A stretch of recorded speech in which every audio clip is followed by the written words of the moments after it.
Բարև ձեզ հարգելի ռադիո լսողներ, այսօր ես բացահայտելու եմ շատ հետաքրքիր յուրօրինակ եւ շատ համեստ մի մարդու հաջողության նոտա։ Հետաքրքիր մտքեր ունի մեր այսօրվա հյուրը, հատկապես որ հաջողակ է համարում եւ այն կապում է բազմանդամ ընտանիքում ծնվելու եւ Հայաստանի ֆիզկուլտուրնիկում աշխատելու հետ։ Հիմա կփորձենք հասկանալ ինչով է պայմանավորված այդ հաջողությունը եւ միանգամից ներկայացնեմ իմ այսօրվա հյուրին Հայաստանի մարզական լրագրողների ֆեդերացիայի նախագահ, Հայաստանի ազգային օլիմպիական կոմիտեի լրատվության բաժնի պետ Յուրի Ալեքսանյան։ Բարև ձեզ, պարոն Ալեքսանյան։ Հարգանքներս։ Շնորհակալ եմ, որ այսօր այստեղ եք եւ պատրաստ եք բացել ձեր հաջողության գաղտնիքները, նաեւ խոսել, անկեղծ զրույց ունենալ եւ ներկայացնել, թե ինչպես եք հաղթահարել ձեր կյանքի դժվարությունները, այսպես ճանապարհ հարթել ձեզ համար եւ այսօր իհարկե մեծ ու շատ ձեռքբերումներ ունեք։ Այդպես չի, այդպես է։ Լավ, ես ասում եի, չէ, համեստ է իմ հյուրը շատ։ Հետաքրքիր է, դուք ձեր հաջողությունը կապել եք բազմանդամ ընտանիքում ծնվելու հետ։ Նախ եւ առաջ հասկանանք ընտանիքում քանի երեխա էիք։ Իմ բալաբեկ հորից եւ Հայկանուշ մորից ծնվել ենք 6 տղա, 4 աղջիկ։ Վաու։ Պատահական չէր հարցս։ Եվ հետաքրքիր էր այդ ընտանիքում, էլի, որովհետեւ պատկերացրեք, էլի տղաները հատկապես աղջիկը հեզ պիտի լինեին անպայման խոնար եւ բոլոր 4-ն էլ հրաշալի ընտանիքի մայրեր դարձան, բազմանդամ ընտանիքներ կազմեցին, օրինակ երկու քույրս ունեն 8-ական զավակ, 7 տղա մի աղջիկ եւ այլն, աղավնի քույրս 5 տղա 3 աղջիկ եւ այլն։ Իսկ եղբայրներս նույնպես 8 զավակ, 7 զավակ, տարբեր ձևով, ամենաաղքատ ամեն ձևով ես եմ, եւ հասակի բարձրությամբ, եւ զավակների քանակով։ Փոքրն եք երևի տանը դրանից։ եմ, էլի ես այդպես եմ։ Երկու դուստր ունեք, դուք ամենահարուստն եք, որովհետեւ հրաշք աղջիկներ ունեք, եւ հետեւաբար կարծում եմ, որ յուրաքանչյուր հայրիկի համար մեծագույն հպարտություն է, երբ իրենց աղջիկները եւս ունեն հաջողություններ։ Ես մինչ ձեր ընտանիքին անդրադառնալը, ես ուզում եմ հասկանալ ինչպես ստացվեց, որ որոշեցիք մարզական ոլորտը ընտրել եւ ճանապարհ հարթեցիք հենց այդ ոլորտում։ Գիտեք, իմ ավակ եղբայրները գրեթե բոլորն են սպորտով պարապել, բայց հատկապես Վալոդյան Վլադիմիր Ալեքսանյանը ինքը բռնցքամարտով էր պարապում, հետո տարավ հետ եղբորս, իմ ավակ անմիջապես ավակ եղբորս Ֆեդյա Ալեքսանյանին, վաստակավոր մարզիչը հիմա էլ բռնցքամարտում է, միջազգային մրցանակ։ Մի խոսքով հեղինակավոր մասնագետ է։ Ես էլ մի քանի անգամ ձեռնոց հակել եմ բռնցքամարտի, այդպես ասեմ։ Հետո պոլիտեխնիկում սովորելու տարիներին այդ հասարակական մասնագիտությունների ֆակուլտետ բացեցին ժուրնալիստիկա, փորձե պոլիտեխնիկ թերթում մի քանի բան գրվեց։ Բայց շինարարի եւ լրագրողի կրթություն ունեք մասնագիտական։ Շինարարը ինչպես ստացվեց, ոնց կապենք էլի լրագրության հետ, որտեղ տեղավորենք։ Սիրել եմ մանկուց սպորտը մեր տան մեջ է եղել, չէ՞։ Եվ տեղավորեմ հիմա 1900 64 թվականին պատանի էի տակավին, որ կարդում էի Հայաստանի ֆիզկուլտուրնիկ թերթը։ Հիշում եմ այդ Մելբուրնի օլիմպիական խաղերում, ներեցեք Տոկիոյի օլիմպիական խաղերում, այսպես նույնիսկ հերոսներին եմ հիշում, բռնցքամարտից Ստանիսլավ Ստեպաշկին այդ անունը գրած էր, կարդում էի եւ այլ, որ սիրեցի այդ թերթը, մեր ընտանիքի մշտական հյուրն էր այդ Հայաստանի ֆիզկուլտուրնիկը, հետո այդ բանով սպորտ գրեցի պոլիտեխնիկ թերթում, մի օր էլ զանգարեցի ֆիզկուլտուրնիկ, ասեցի կարելի է ձեզ թղթակցեմ նաև շինարարությանը զուգընթաց շինարարությունում աշխատում էի հիշում եմ դիսյատնիկ էի այսինքն տասնապետ եթե այդպես վերցնենք աշխղեկի օգնական ասեցին պիտի գաս տեսնենք ով եք ով չեք եւ այլն օրը կտա գնացի պայմանավորվեցինք անուներ կարող եմ շատ տալ չեմ ուզում ծանրաբեռնել բայց երևի ֆիզկուլտուրնիկ թերթին կարոտացները կհիշեն իհարկե հիմա բոլորի մոտ հաճելի հիշողություններ եք արտնացնելու լուսահոգի հանճարեղ իմ համար ըստիս լավագույն մարզական լրագրողներ Էդիկ Հովանեսյան, Լևոն Անանիկյան, Սեյրան Վարդանյան, Արսեն Բաբայան մի խոսքով շատ լավ տղերք էին ել չեմ ասում մեր խմբագիրներ Սերգեյ Նազարյան, ընկեր Թորգոմ Կճոզյան եւ Փարք ասու թութու աշկով չտամ, այս ապրիլին բարով խերով ապրիլը գա, նաեւ 90-ամյակը կտոնենք ընկեր Միսակ Նազարյանը։ Շատ լավ է։ Շատ լավ։ Եվ իհարկե մեր անզուգական անբաժանելի ընկեր լուսանկարիչ Ռաֆիկ Հեկեքյանի հետ աշխատել եմ։ Նրանցից շատ, դե նրանք ոնց ասեմ, նաեւ մարդկային որակներով դաստիարակում էին, էլի։ Ինչ շատ հետաքրքիր է հեշտ եք մտել այդ աշխարհ։ Որովհետև ասում են խորթային տարիներին ամեն ինչ շատ բարդ էր, հեշտ չէր մուտք գործել, բազմաթիվ խնդիրներ, դժվարություններ պետք է հաղթահարեիր։ Եվ ինչքան լրիվ ճիշտ են ասել, եւ ինչ լավն էր դա։ Հրաշք էր։ Ամեն մեկին հասու չէր։ Հղկում էին, եթե նախ փորձում էին դու կմնաս, թե չէ արտասթիկային թղթակից որպես։ Ես արտասթիկային թղթակից եմ եղել, բայց ինձ բազմաթիվ միութենական քաղաքներ են գործուղել։ Օրինակ ասենք կամ Շամարտի սովետական միության հոբելյանական 50-րդ առաջնություն։ Այսօրվա պես եմ հիշում Դոնի Ռոստովում անցկացված։ Ես էի լուսաբանում, բայց ֆիզկուլտուրնիկի աշխատող չէի, արտասթիկային թղթակից էի։ Արդարացրել եք։ Հղկել, իրանք սովորեցնում են ամեն ինչ աննոր, քեզ հետո հաստիկը կար։ Մի տարի 2 ամիս հետո Լուսավորկի Սերգեյ Հակոբյանի թոշակի անցնելուց հետո մի տարի 2 ամիս հաստիկը կար, ասում էին տղերքը խմբագրին բան ասում են, լա թող աշխատի։ Դեռ նորեկ է, դեռ չի կարելի։ Այսինքն, երբ որ մտա աշխատանքի, ինձ արդեն մարզական կազմակերպություններն էլ էին ճանաչում։ Հետո այնտեղ հանձնարարում էին յուրաքանչյուր մարդ իր մարզած ձևերն ուներ։ Ասենք մենապայքարային, ձմեռային, ջրային, չգիտեմ, կիրառական եւ այլն, այդ մարզաձևերը, խաղային մարզաձևերը ամեն մեկը այդ մարզաձևերին ինքը պիտի վարպետանար, որ բոլոր լրիվ տեղակներ։ Դե որովհետև ամեն մարզաձև ունի իր առանձնահատկություններն, իր նրբությունները եւ նաեւ լուսաբանման ու մեկնաբանման համար կան յուրահատուկ մոտեցումներ կախված մարզաձևից, ճիշտ եմ, չէ՞։ Մանավանդ վերլուծելու առիթով։ Ահա, այստեղ եկանք։ Պիտի վերլուծաբան դառնաս։ Գուցե դրա համար էր այդ երկար ճանապարհը, որպեսզի ամբողջությամբ տիրապետեիք ինֆորմացիային եւ կարողանայիք վերլուծել։ Ես այդ վերլուծաբանն ասել, որ դժվարություններն ասեցիք, այդ դժվարությունները հաղթարելուն Շարլ Ազնավուրի օրինակով ինձ սովորացրել է իր ռադիո մեկնաբանությամբ հանճարեղ մեկ ուրիշ, հանճարեղ իմ համար գոնի մեր բեմի արքաներից Խորեն Աբրամյանը Ազնավուրի մասին ակնարկը մեկնաբանում էր, այնտեղ Ազնավուրը այսօրվա պես հիշում եմ, նույնիսկ հուզվում եմ, որ այդ հանճարեղ մարդը չկա, ասում եմ իմ ճանապարհը հեշտ ու հանգիստ չի եղել։ Երեսից փակված դռներ եւ այդ չէ երկար ասեմ, ասում իսկ գուցե իմ մեջ հայն է խոսում։ Այսինքն լսելով դա, կարդալով Գարուն ամսագիրը այն Վարդգես Պետրոսյանի ժամանակների դաստիարակվում էինք, իրոք մարդ էինք, կարքին հայ էինք դառնում, էլի։ Դուք դժգոհ եք այժմյան երիտասարդներից։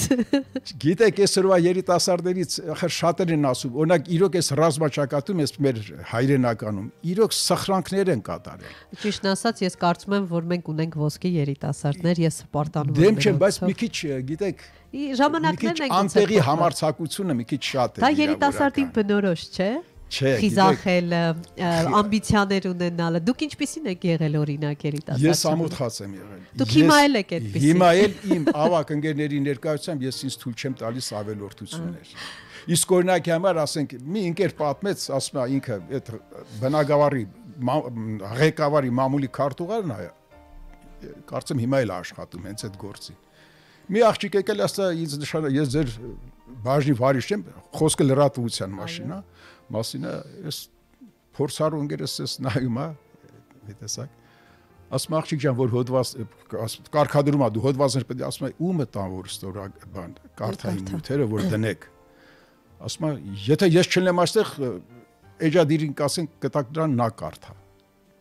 Ձեր չի հանում էլի։ Հետո մի խոսքով ուզում ասել, բայց հետո այդ աղջկան խելքի են բերում, երևի հասկացնում են։ Եկել։ Իսկ ինչու այդպես պիտի լինի։ Չէ՞ որ աղջիկ ջան, դու եկել ես բաժի վարիչ, բայց այս մարդը ղեկավարի մամուլի քարտուղարը նա քեզ ինչ ենթակա։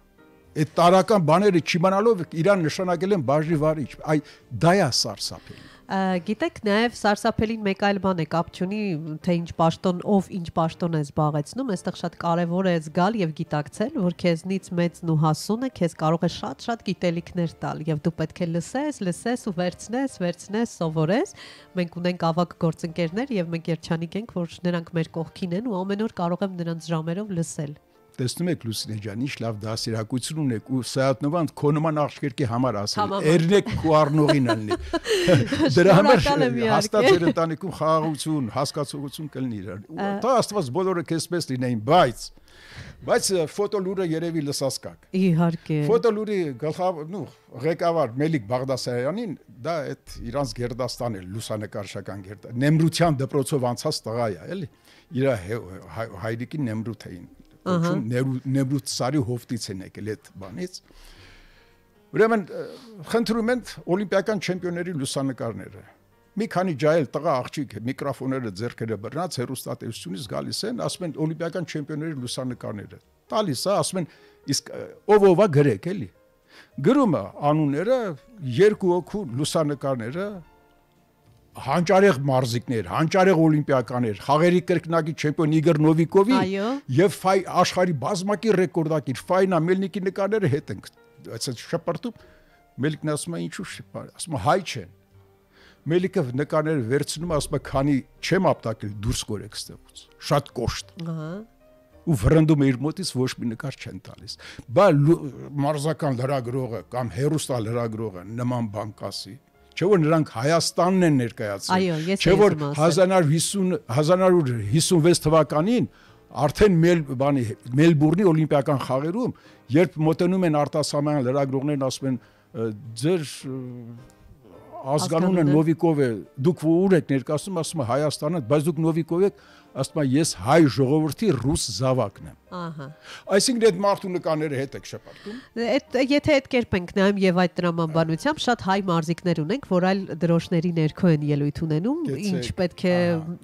եւ քանի որ դուք խոսեցիք հիշողություններից, դրանով է պայմանավորված երևի թե որ վառ են հիշողությունները եւ այսպիսի գիրք կա իմ ձեռքին, ովքեր մեզ կդիտեն, նաեւ կտեսնեն գիրքը, ունեք գիրք մարզական լրագրողի հուշերից, գուցե հուշերն այնքան շատ էին եւ ցանկանում եք որպեսի թղթին հանձնեք այդ ամբողջ հուշերը։ Այստեղ մի ամբողջ պատմություն է կարծում եմ, չէ՞, հարստություն կապված այդ տարիների մի մասը, որտեղ այդ վերջում գրածը վերջ առաջին գրքի երկրորդն է լինի, փառք ասու շատ են այդ մեր հերոսները, սպորտային աստղերը, վերջն ամասում գրածա։ Գիտեք կան, շատ կան հուշեր, բայց այդ գիրքը հենց այնպես չի գրվել։ Կուզեի պատմությունը։ Այսպես եղավ էլի, օրինակ մի ժամանակ ես ասեցի Էդիկ իմ բաժին վարիչին, Էդիկ ջան, խի գիրք չես գրում։ Ասաց, լսի, ասես գիրք պիտի գրես այնպես, որ իրոք սեղանի գիրք լինի, որ պիտի վերցնեն նետեն զամբյուղը, խի տանջվես, չարչարվես, թուղթ փչացնես, ասես պետք չի։ Ու ես էլ կյանքում գիրք չէի գրում։ Պարզ ասեմ, անհարմար է զգում։ Հետո մի օր այսպես զրույցների ժամանակ մի 5-10 անգամ զրույցներ լսելուց բանից հետո շատ լավ ուրեմն կրթական համակարգից մի շատ լավ ընկեր իմ համոզմամբ Ռոբերտ Փոլադյան ինքը մի օր ասեց լսի ասեց բոլորս էլ մեռնելու են գնանք ափսոս չեն այդ հուշերը տուր էլ ասում բոլորը ճանաչում են չեմպիոներին բայց ովքեր են ինչպիսի մարդ են հոկեբանորեն ինչ են արել ասես դիպվածներ բաներ այդքան գիտես տուր էլի թղթին տուր ես մտածեցի իսկապես բոլորը գիտեն ենթադրենք որ մեր օլիմպիական չեմպիոնը մանավանդ առաջին չեմպիոնը Հրանտ Շահինյանն է բայց նրա կենսագրականից դիպվածներ իրոք չկան, ժողովուրդը չգիտի։ Գոնե մի քանիսը պետք է ներկայացնել, որպեսզի աճող սերունդը կամ ներկա սերունդը, չեմպիոնական սերունդը նման մարդկանց կարդա ու տեսնեն ինչ համեստ են եղել մեր չեմպիոնները, ինչքան մարդ են եղել մեծատառով։ Ու իրանց մասին այսպես բավականին հաստ գիրք է եղել։ Արդյոք ամբողջականացրած կարողացել եք ամբողջ հուշերը տեղավորել թե Չէ, դա ընդհանրապես մի չնչին տոկոսն է, չնչին մասը։ Հուշերը շատ էլի գրքերի։ Դա առաջին երկհատորյակի առաջին հատորն է, երկրորդը երևի առաջիկա, եթե Աստված այս պատերազմի COVID-ի բանի պատճառով չկարողացա, մի տարյա չեմ գրել ոչ մի բան։ Բայց COVID-ի ժամանակ մարդիկ քանի որ չունեին անելու ոչ մի շտապելու տեղ չկար։ Այնքան մահեր կային, օրինակ, ես որ լսեցի առաջին անգամ, որ Մոսկվայում մահացել է, ճանաչում էի այդ հանգուցյալ ամուսնական զույգը գիտությունների դոկտորների էլի։ Այո, բայց պետք է նաև հայերի, այսինքն լազերային ճառագայթներ ստեղծող, այսօր մոլորակը լազերային ճառագայթներ ասում, բայց տեսեք որ դա Միշիկ Ղազարյանն է ստեղծել դեռևս տակավին երիտասարդ տարիքում։ Ու իր Բրեժնևն անձամբ ինքն է ներկայացել սովետական այդ ամենաբարձր պարգևին 33-34 տարեկան ու COVID-ը մի անգամից COVID-ի հայտնաբերման 3-րդ թե 4-րդ օրերին ինքը եւ վիրուսաբան իր տիկին է, էլի գիտությունների դոկտոր մահացան, այդտեղից սկսվեց ցավս, էլի հայերի են մահացել, էլի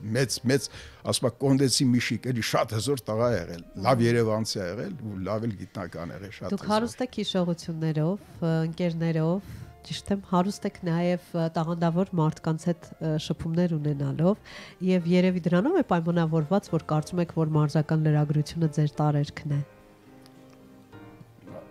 շատ ճիշտ եք նկատում, որովհետև իդեպ դուք նույնպես մարզական կեցվածք ունեք, պարապել եք, որովհետև ներեցեք։ Այո, ես Ձեր քայլվածքը տեսա։ Շնորհակալ եմ, սպորտ, չգիտեմ սպորտ անվանենք դա թե ոչ, բայց պրոֆեսիոնալ պարով եմ զբաղվել 20 տարի, բալետ ավելի շուտ այսպես կարող եմ ասել, դե բարձրակարգ մարզուհի եք ուրեմն։ Շնորհակալ եմ, Ձեր վառ ներկայացուցիչը Վիլեն Գալստյանը ոնց կարող է։ Իրականում ես շատ լավ հասկանում եմ մարզիկի այն մարդկանց, որոնց մասնագիտությունը անմիջական կապ ունի ֆիզիկական ծանրաբեռնվածության հետ, թե ինչ տանջանքների եւ ինչ դժվարությունների միջով են անցնում, հաղթահարում դրանք, գուցե ունենում են որոշակի վնասվածքներ, որոնք կբերում են նաեւ հոգեբանական տրավմաների, որովհետեւ ինչ որ տևական ժամանակ պետք է կազդուրվեն, վերականգնվեն, կարևոր խաղեր են բաց թողնում, շատ ծանր է մարզիկի վիճակը եւ ես ուզում եմ հասկանալ որպես մարզական լրագրող կարող է այնպես է ստացվել, որ նաեւ ինչ որտեղ հոգեբանի դեր եք ստանձնել նրանց համար։ Գիտեք, ինքնագովություն պետք չի անել, պարզապես կարելի է եկեք ճշմարտությունը բարձրացնել։ դիպված իմ կենսագրությունից Խնդրեմ, ասեք։ Ուրեմն սովետական տարիներին 80-ականներին Հայաստանում մականախաղը շատ հզոր մարզաձև էր, այսինքն հաջողությունների առումով։ Մենք ունենք Հրազդան, որը Սովետ միության առաջնության մեդալակիր, գավաթակիր եւ այլն, կար նաեւ Երևանի Բուրևեստնիկ թիմ։ Առաջի խաղաշրջանը պրսավ Բուրևեստիկը մրցաշարային աղյուսակի վերջին 10-րդ հորիզոնականում էր 10 թիմերի պայքարում։ Վերլուծական տվեց առաջին խաղաշրջանի ավարտից հետո եւ մի հոդված Բուրևեստիկը օգնություն է հայցում։ Հենց նույն օրը թերթը լույս տեսավ, մեկ էլ տղերքը այնտեղ այդ Պորջոնոգզեի փողոցի հիմա կոչվում Արշակունյաց փողոցի կողմից տեսան, դե բոլորը գիտեն սպորտասին յուր ասեցին, խոկեյիստերը մականներով եկան ավտոբուսով, այս շեֆերն էլ ամեն մեկն իր ծառայողական 24-ով եկավ։ Բանը դուրս տա։ Չերկարացնեմ, քիչ հետո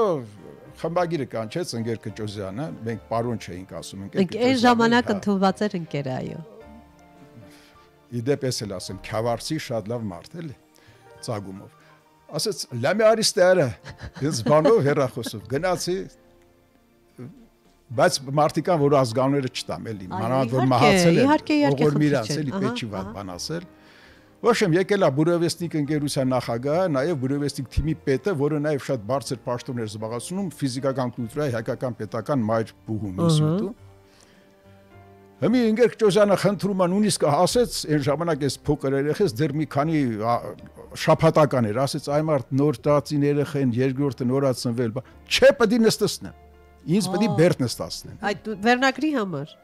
Վերնագրի եւ բովանդակության, որովհետեւ այնտեղ պատճառներ կան։ Այո, վերլուծել եք ուղակի։ Վերլուծակ։ Այս ընկեր Կճոզյանը ափսոսում է իր աշխատողներն, իրան գովաբանում են, որ ասենք ձիգ հոդվածա, էսա, այնա, ես էլ սպորտ բաժնի աշխատող եմ, պիտի մի խոսքով գրես այն ինչ որ կա, իրականությունը, որ նպաստես Հայաստանի մարզական առաջընթացին։ Այլապես եթե գովաբանելով լավ, ուրիշ բան չգա այսօրվան, էլի, այսօրվան չգա։ Լսեցի, ասեցի ընկեր Կճոզյան, բա ինչ, մի քիչ իմ կողմից գրեհկություն թույլ տվեց, օրինակ այսօր չէի ասի։ Ասեսովա որ ինձ խնդրում ես այս մարդուն։ Իրանից ինչ է ներկայացնում։ Կճոզյանը ասվենց անում, յանի այդ տղա սուս։ Ասի ընկեր Կճոզյան, դու խաբարես, որ ինքը Իրակինը թիմի յանի իբրև, բայց ես յանի մաս, ասի իբրև թիմի բժիշկն է, հարսը այս մականորտերի մասաժիստն է, տղան թիմի, չգիտեմ, այս մարդն է, երկրորդ մարզիչն, ասի բոլոր այս տղաները նվաճել են Բարսագույն ուղեգիր, Գերմանիա գնալու ուղեգիրն էլ իրանք են ստացել սովետական սպորտ կոմիտեից, բայց Գերմանիա գնացել այս մարդ իր ընտանիքով։ Ու մի քանի այս մարդկանցից տղաներից ասի, ես ասի հենց հիմա խոստանում եմ, ինձ թույլ տվեք այստեղից գնամ ընկեր Կճոզյան ու անմիջապես զանգելու եմ համապատասխան ԽՍՀՄ սպորտ կոմիտե, այդ վախացնում ես։ Հենց գնացի դեռ իմ աղատորին չհասած,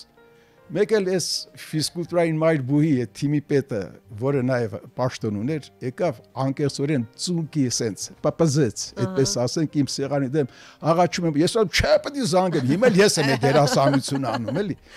Գիտեք, մի խոսքով պետք է ժուրնալիստը, բայց զգում եք ինչ վիճակ էր, դու կանգնում ես, մեկը քո համար աղաչում է, որ չտանեն քեզ բերտ, մյուս ասում է չէ պետք է այս լակոտնով է, լակոտ էլ ասում է, էլի, որ ես ջահել եմ ինքը տարիքով մարդ էլ, այս վիրավորվում ես, այնքան դժվար էր այդ բանը։ Հետո որ եկել ընկերը ծուներ էր դրել այդ սեղանի մոտ, արդեն մի լակոտի մոտ, եթե այդ լակոտը ես էի։ Ու նայում ես հոկեբանական ինչ, ասեց խաշմերուկ է, էլի, արճակատում, հոկեբանական ինչ մտորումներ, ինչեր են կռվում այդ մարդկանց մեջ։ Այո։ Ու ասեց դաստիարակվում ես, մեծանում ես այդպես, բայց պիտի ժուրնալիստը,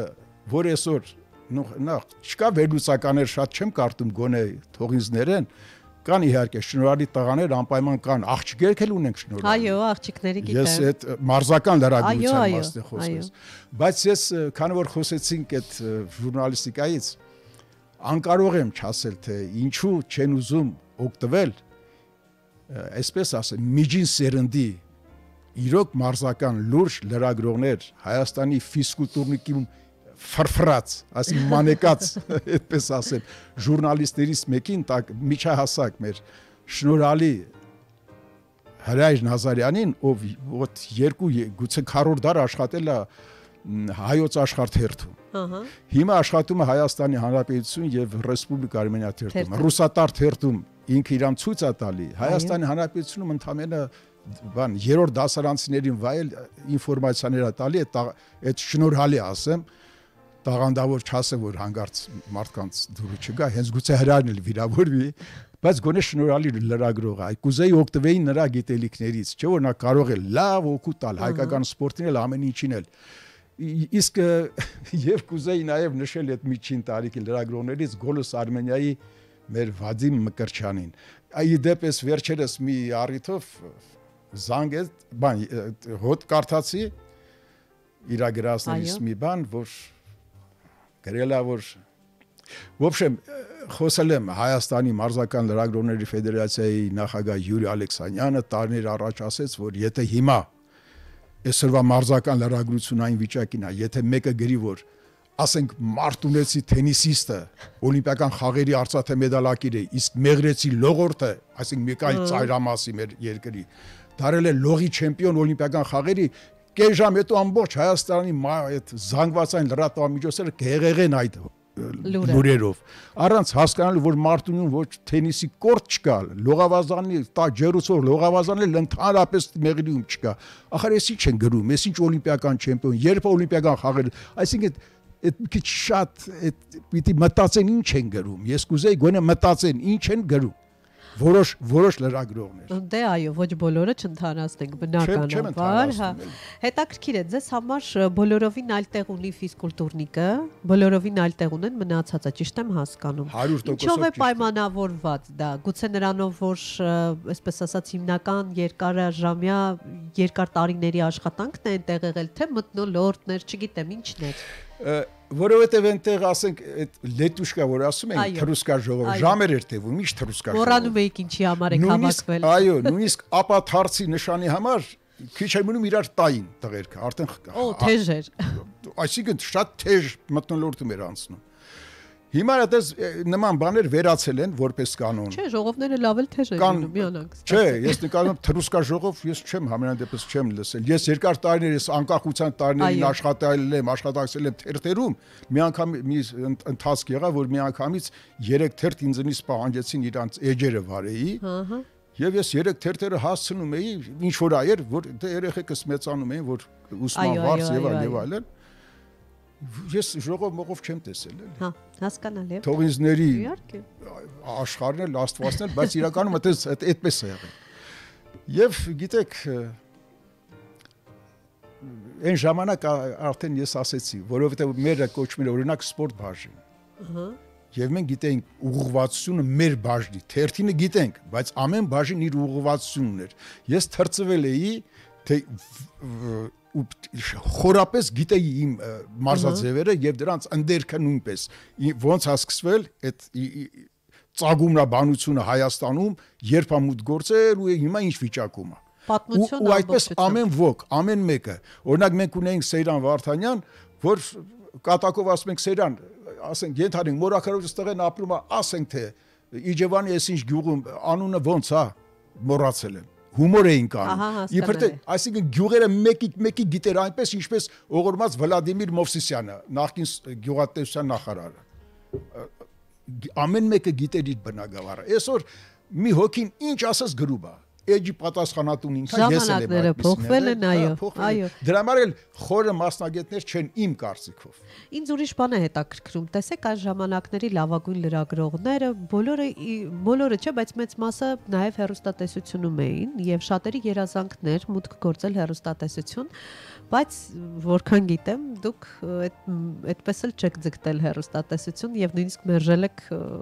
հարմար տարբերակներ, ինչու՞։ Ես ուղիղ ասեմ, շատ շնորհակալ եմ, շատ գոհ եմ հանրային հեռուստատեսության, այն ժամանակ ուշ պետական հեռուստատեսության սպորտ բաժնի վարիչ Օլեգ Աղաջանյանին, շատ շնորհակալ եմ մեր սքանչելի այսօրվա Բաց TV հաղորդար շարի հեղինակ Համլետ Ղուշյանին, շատ գոհ շնորհակալ եմ Երկիր մեդիա հեռուստաընկերության հեռուստաֆուտբոլ պլյուս հաղորդաշարի հեղինակ Ռուդիկ Բարսեղյանին, կոնկրետ այդ երեքն էլ Համլետ Ղուշյանը նույնիսկ այսպիսի մի բան ասեց, հեռախոսով ասեց, Յուրա ջան ասեց, քու մոտ եկել է ֆիզկուլտուրնիկ։ Շատերը գլուխ են ջարդում, որ գան մեր բաժնում աշխատեն, դե հեռուստատեսությունում արա դու հասկանում ես պետական հեռուստատեսությունում։ Ես քեզ խնդրում եմ մի շաբաթ էլ ժամանակ եմ տվել, դու չես ուզում գաս։ Կտրուկ ասում ես, չէ, չեմ գալիս եւ վերջ։ Իսկ ինչու՞ չէ։ Ասեմ ինչու, որովհետեւ դուք Վլադիմիր Պոզների անունը գիտեք, ճանաչում եք Պոզներին, ռուսական։ Պոզներին իհարկե։ Բոլորովին վերջերս էր, որ այն Ուրգանտի հետ ասած մեկի ժամանակ ասեց, որ ասեց, դե ինքը քանի տարի է հեռուստատեսությունում, բայց ժամանակին աշխատել է թերթում, ասեց դու այդտեղ հնարավորությունների չեմ ուզում բան ասեմ, նա գերադասելի համարեց թերթը։ Ու ես ասեցի, այ մարդ կարող է պատահի ես էլ Պոզներ հումոր արեցի ներիր հարգելի ռադիոյում կնդիր, ես Պոզներ չեմ, ես համեստ ընդամենը մարզական լրագրող եմ, բայց թերթը մնում է թերթ։ Ես համոզված եմ, որ ոչ ոք ըստ իս, ով որ գազեչի կա, այդպես ասենք, ով որ թերթային է, նա չի գնա հեռուստա։ Իսկ գուցե ամեն մայկը իր տեղում պետք է լինի։ Ներեցեք մի փաստ էլ կար։ Ես չգիտեմ, օրինակ հեռուստադիտողը մանավանդ այն ժամանակ կրկնություն չկար էլի այդ որ հիմա կա։ Ասենք եթերա գնաց ու պրծավ։ Այդ հեռուստադիտողին քանի մարդ է ճանաչելու լսել, չեմ մացել։ Քանի մարդ է լսել նրա հաղորդաշար, բայց Հայաստանի ֆիզկուլտուրնիկը լույս էր տեսնում տիրաժով, տպաքանակով 387,000 Այդքան ընթերցողը ես ինչու թողեի գնայի հեռուստատեսություն, այդ ինչ պետք է ինչ։ Իսկ գուցե դրա պայմանավորված է նրանով, որ ամեն մարդ իր տեղում պետք է լինի։ Օրինակ դուք գիտեք, որ ռադիոյի աշխատողներն էլ ռադիոն են սիրում ու վերջ, ռադիոյից այն կողմ ոչինչ չեն տեսնում։ Տեսեք, դուք թերթի օրինակը բերեցիք, գուցե որտեղ որ քեզ լավ է զգում, այնտեղ պիտի մնաս։ Ես օրինակի համար կուզեի մնալ ու շարունակել նաև Ամեկ պլյուս հեռուստատեսությունում, ես իմ աշխատանքին զուգահեռ մի ժամանակ մի խումբ փոքր 3 հոգանոց խումբ ենք ստեղծել եւ նրա ղեկավարը կարծեմ հիմա էլ հենց նույն Մեսրոպն է, շատ լավ տղա։ Ահա։ Մի հրաշալի կոլեկտիվ էր Ամեկ պլյուսը։ Հետո այդ Ամեկ պլյուսը փակեցին, բան, այնտեղ հաղորդաշար կար, մարզական ալիք, այդ ալիքն էի, էլի ես էի, մի խոսքով ղեկավարում էի։ Այդուհանդերձ հեռուստատեսությունում հայտնվեցիք, ոչ պետական, բայց հետագայում ճանապարհներ աշխատել եմ, գուցե չեմ, եթե այդ սահմանները։ Բայց ոնց հասկանում եմ, այդքան ձեզ հեռուստատեսության աշխարհը չի գրավել, որքան թերթի աշխարհը, ճիշտ է։ Գուցե պայմանավորված է նրանով, որ թերթում հնարավորություններ ավելի շատ են վերլուծություններ անելու, ավելի մեծ գրելու, ժամանակ տրամադրելու։ Ես մի բան գիտեմ, որ ով ցանկացած զանգվածային լրատվամիջոցի աշխատողը իր ցանկացած միտքը, մտահղացումը կարող է սփռել եթեր կամ տալ հանձնել թղթին, եթե կամենա, եթե արդար է, եթե ճիշտ է, եթե ազնիվ է։ Ազնվությունը ամենակարևորն է այս դեպքում։ Ժուրնալիստիկան էլ գիտեք, օրինակ այսօր առավոտ այստեղ գալուց առաջ մի մարզական գործի հանդիպեցի, պատաբար եկել էր մեր բաժին, ասեցի, գիտես, ասի, մի վիրավորվի այդ մարդկանցից, ասի, չէ որ ժուրնալիստիկան էլ ինքը զզվում է ժուրնալիստերից, լրագրողներից։ Ասեցի ժուրնալիստիկան էլ պիտի լրագրողն էլ պիտի ինքը դիվանագետ լինի։ Նա էլ դիվանագիտություն է, իսկապես ժուրնալիստիկան դիվանագիտություն է։ Մենք միշտ ինչ որ գրել ենք վերլուծության ժամանակ։ Եթե 10 փաստ են գրել, մի 20 փաստ էլ լավ պահել ենք։ Օրինակի համար այդ գրքում կա մի վերնագիր կոչվում է անմեղ աղմկարարություն կամ կչկչան հավեր։ Տեսեք, եւ մարդը պետք է մարդ լինի։ Ուրեմն այդտեղ մի падգամավոր, այո, այդ բաժինը չեմպիոների մեջ չի, այդ բաները, երախտավորների բանը խճանկար բաժնում է, վերջին բաժնում է։ Ուրեմն մի падգամավոր ազգային ժողովից խոսում էր, այսօրվա պես եմ հիշում, Հայաստանի ֆինանսական բյուջեի մասին էին խոսում։ Վեր կացավ ու սկսեց ավել պակաս բաներ ասել եւ խոսել Հայաստանի մարզական լրագրողների մասին ավելորդ բաներ ասել։ Այո։ Ես այդ հրապարակ թերթում մի հոդված տվեցի պատասխան, ոչ թե իր նման կոշտ կոպիտ գրեի, ինքը նաեւ գրեկացավ, ասեն ձեզ։ Ես պարզապես պարոն Այսինչյան, ու վերջում այսպես կխնդրեինք պարոն Այսինչյան, այսքան փաստերից հետո, եթե դուք կազմեիք ձեր տասնյակը, տարվա 10 լավագույն մարզիկների մասին է խոսքը, հետաքրքիր է ինչպիսին կներկայացնեք ձեր, ինչպիսին կլիներ ձեր տարբերակը։ Հարգանքով։ Հետո ես գիրքը տպագրության արդեն, դες այս տարվա գիրք չի, նախանցյալ տարվա գիրք, արդեն շարված էր տպարանում, ու ես հեղափոխություն եղավ։ Որ եղավ, ես գնացել եմ տպարանի տնօրենին խնդրել եմ փառք ու պատիվ նրան, այդ մարդը ընդառաջեց, ասեցի գիտես ասի, քան որ ղեկավարությունը փոխվում է, այդ տղան էլ գուցե ես իմ փոխվի էլ падգամավոր չլինի, ասի ինքածին չեն խփում։ Հանել եք այդ հատվածը։ Խնդրում եմ ասի իր ազգանունները հանեմ, գրեմ падգամավոր էլի, ուրիշ բան մեծ փոփոխություն չի լինի, էլի տառատեսակ, դե դա շատ բան։ Մարդը ընդառաջեց ինձ։ Ես գրել եմ, բայց ինձ գրել եմ հրապարակ թերթ, այսինչ ճամփսաթիվ ազգանուններ այնտեղ գրած է, այդտեղ կա հոդվածում կա, էլի։ Եթե քեզ շատ հետաքրքրում ով է այդ հեղինակը, խնդրեմ այդ падգամավորը գնա, այդ թերթը գրադարանում վերցրու կարտա ով է այդ падգամավորը։ Այսինքն ժուրնալիստը նաև պետք է մտածի այդ մարդու մասին, նա էլ ընտանիքի դեր։ Եթե այսօր դու կչկչում ես ինչ որ վերևից ես նայում, չես ամաչում, կարելի է այդպես խոսել մարզական լրագրության մասին։ Թե քաղաքական լրագրողներին ջանուղուրբան պիտի ասես, մարզական լրագրողին հայո ես։ Այսինքն կուլտուրան, մարդկային հարաբերությունը պիտի ամեն տեղ պահպանել։ Ու կապ չունի մասնագիտությունն ու պաշտոնը ընդհանրապես, դա մարդու է։ Լավ մարդը լավ ժուրնալիստ է դառնում, ես այդքան բան գիտեմ։ Դուք ճիշտ որակում տվեցիք, լավ մարդը լավ ժուրնալիստ, լավ լրագրող լինելու համար կարևոր է անձնվությունը, նաև խիզախությունը, ինչու ոչ, այստեղ նաև պետք է ինչ որ առումով խիզախել լինել։ Եվ բայց այնուհանդերձ հետաքրքիր մի բան ասացիք, չի սիրում, ես նուրբ եմ արտահայտվում լրագրողներին, բայց երբ որ պետք լինի լրագրողների են, չէ՞ դիմում։ Ի վերջո ամբողջ լրատվությունը ստանում են հենց լրագրողների միջոցով, այնպես որ սիրեն թե չսիրեն, ամենակարևոր մասնագիտություններից մեկը հենց լրագրությունն է։ Լինի դա քաղաքական լրագրություն, մարզական լրագրությունն առհասարակ։ Հենց նույն չեմպիոնների կամ խաղերին ծանոթանում ենք մարզական լրագրողների մեկնաբանության միջոցով։ Դա էլ չմոռանանք։ Կարևոր գործոն է լրագրողի գործը, կարևոր առաքելություն ունի լրագրողը, ազնիվ լրագրողը։ Հարգելի ռադիոլսողներ, ես հիշեցնեմ, որ այսօր բացահայտում եմ Հայաստանի մարզական լրագրողների ֆեդերացիայի նախագահ, Հայաստանի ազգային օլիմպիական կոմիտեի լրատվության բաժնի պետ Յուրի Ալեքսանյանի հաջողության նոտաները, կարծես թե նաև հաջողության նոտաները հաջողության հիշողությունների են վերածվել, որովհետև հիշողություններով հարուստ եք եւ ասում են, որ երբ մարդը շատ հիշողություններ է ունենում, լավ հիշողություններ, նա ամենահարուստն է, նաեւ ասում են, երբ զբաղվում ես քո սիրած մասնագիտությամբ, այսինքն հոբին նաեւ մասնագիտությունն է, ապա դու չես աշխատում, որովհետեւ սիրով ես անում եւ վայելում ես կատարած այդ աշխատանքը, ինչպես ստացվեց, որ դարձաք Հայաստանի մարզական լրագրողների ֆեդերացիայի նախագահ։ Գիտեք, տղաները պարզապես անակնկալ մատուցեցին, ասին դու դարձիր նախագահ էլի։ Հենց այդպես, որովհետև այ մարդ ես ինչ կապ ունեմ, ես եւ այլն այդ փողապետ բան, ես չփողատեր չեմ, ես կողմենքով։ Վերջ ասին չէ դարձիր նախագահ։ Գուցե նախաձեռնող եք։ Չգիտեմ, բայց նախաձեռնությունները շատ են եղել։ Արել եմ, հետո խանգարել իդեպ հենց լրագրողները, իմ գործընկերները։ Այո։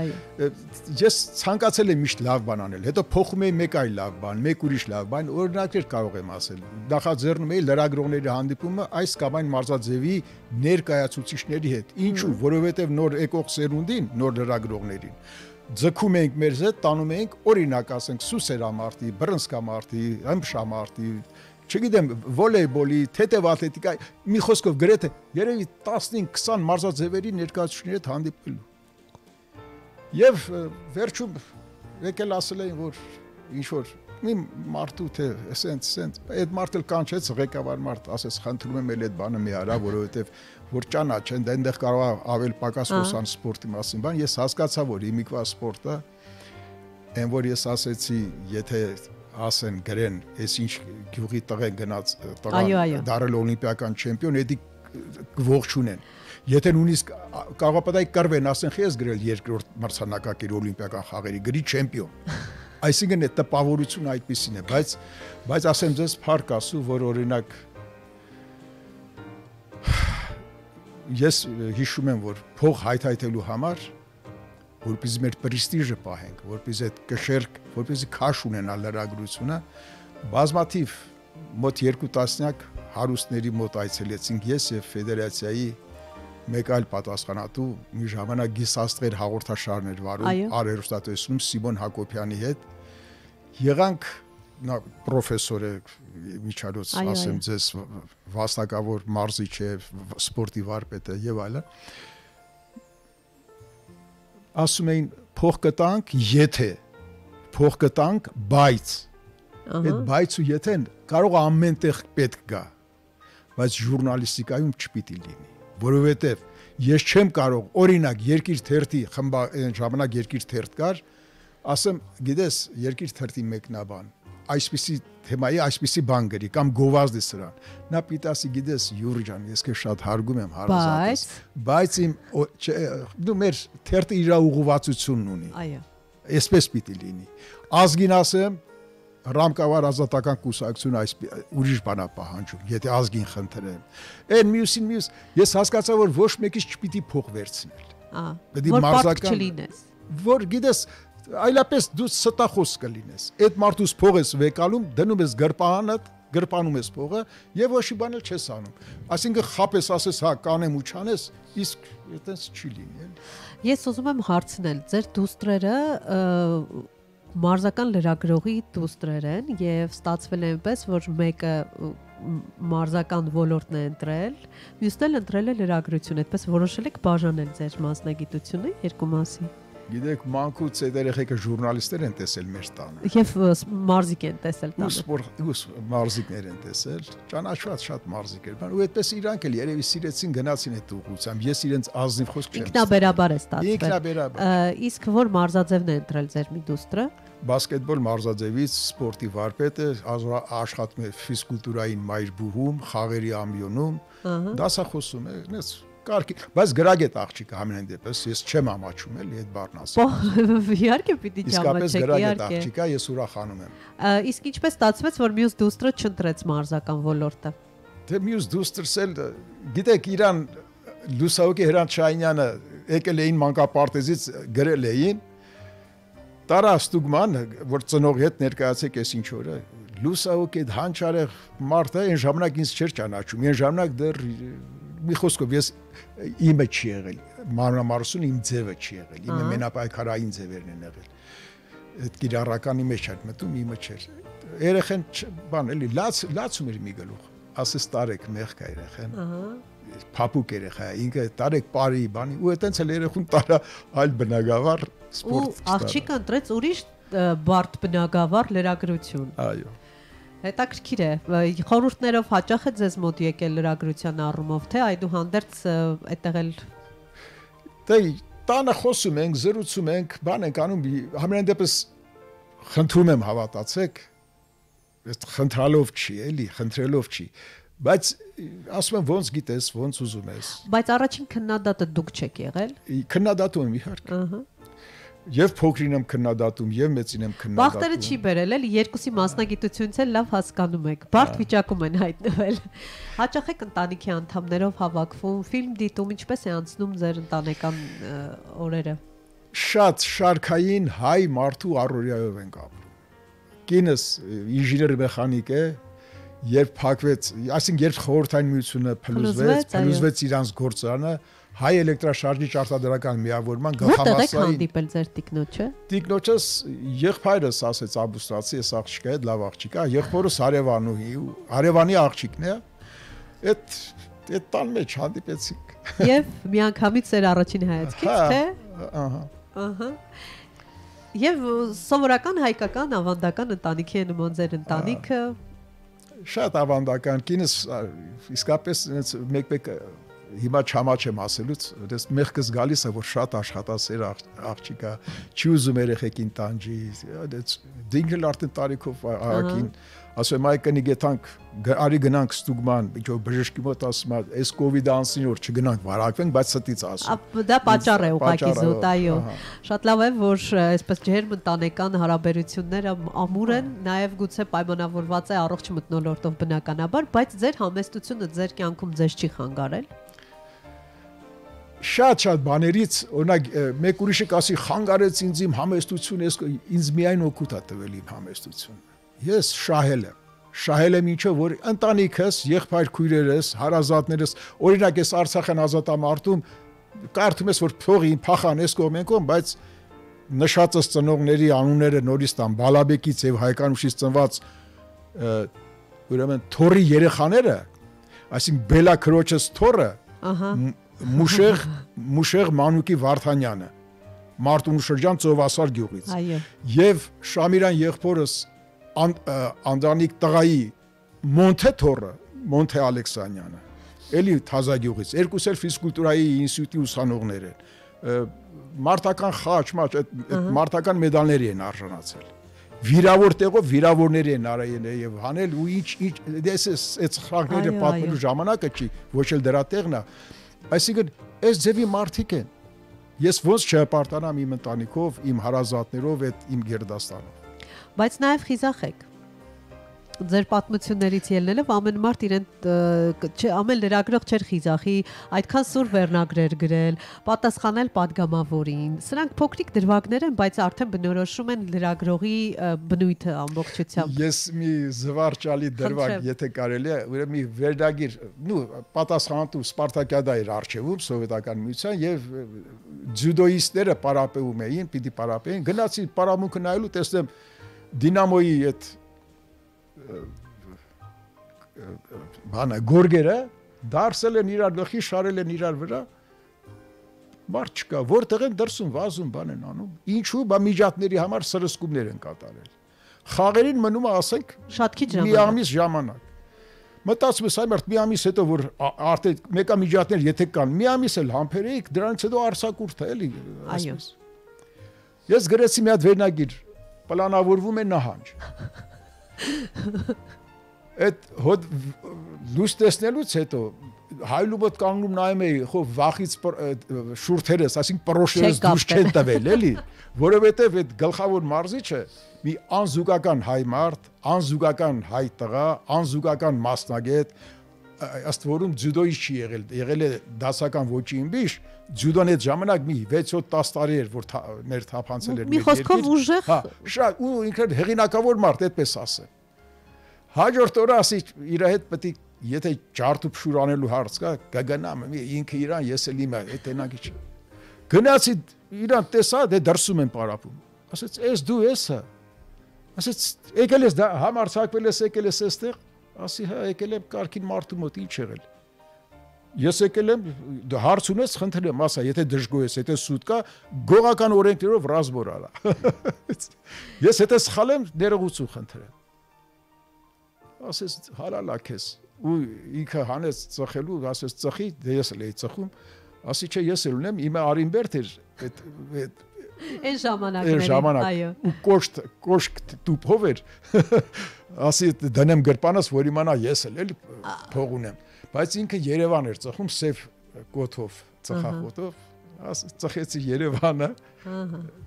Այսինքն ստացվեց այնպես, որ առաջին քայլը դուք արեցիք եւ իրավիճակը փրկվեց։ Դուք որ ասում եք լրագրողը նաեւ պետք է լինի դիվանագետ, նաեւ պետք է հմտություններ ունենա իրավիճակը ճիշտ ուղու տանելու համար։ Նրա համար գլխավորը, որ իր մարզիկները տեսան, որ ես նորից գնացել եմ իր մոտ։ Ես շնորհակալ եմ ձեզ ձեր հաջողության նոտաները բացահայտելու համար, անչափ շնորհակալ եմ անկեղծ զրույցի համար եւ մեր ռադիոլսողներին հիշեցնեմ, որ Հայաստանի մարզական լրագրողների ֆեդերացիայի նախագահ, Հայաստանի ազգային օլիմպիական կոմիտեի լրատվության բաժնի պետ Յուրի Ալեքսանյանի հաջողության նոտան բացահայտեցի ձեզ հետ միասին։ Կարծում եմ շատ հաճելի հիշողություններ արտնացան շատերի մոտ եւ պահեք ու փայփայեք այդ հիշողությունները եւ հիշեք, որտեղ էլ լինեք, ինչ պաշտոնել ունենաք, ամենակարևորը մարդը մարդ լինի։ Մնացեք հանրայինի հետ։